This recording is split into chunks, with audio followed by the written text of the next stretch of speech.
баъзе аз муъминон мисол меоранд ва мегӯянд ки гоҳе мешуд ки саҳобагон шарм мекарданд барои пурсидани баъзе савол аз расули аллоҳ саллаллоҳу алайҳи васалам ва интизор мешуданд ягон нафаре ки аз берун ё ин ки ғайри мусалмон меомаду савол мекард. ва ба фикри шумо чӣ маслиҳат медиҳед ба онҳое ки шояд дар зеҳнашон савол доранд, аммо шарм онҳоро фаро гирифтааст ва намепурсанд ва дар ҷаҳолат давомат мекунанд?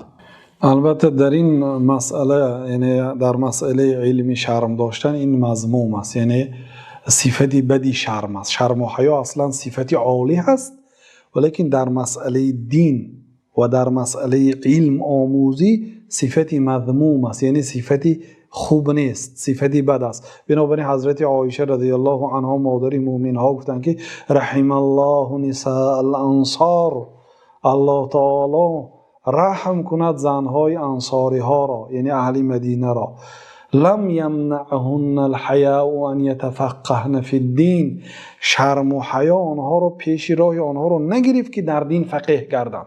آمده حتی در مسئله های خاص زنها از پیامبر صلی الله علیه و سلم میپرسند. بنابراین امام بخاری در کتاب علم ذکر کردن قول مجاهد رحمت الله علیه که 3 نفر علم نمیگیرند، گفتند از جمله شخصی که شرم می‌دارد. بنابراین انسان در مسئله دین شرم ندارد و بپرسد. خیلی خوب و این یک معلوماتی خوب هم بود برای تماشابینان ما، چون اکثرا همین خصلت را داشتند و از این پس انشالله که این هم راهی حلی خودش را می‌یابد انشالله.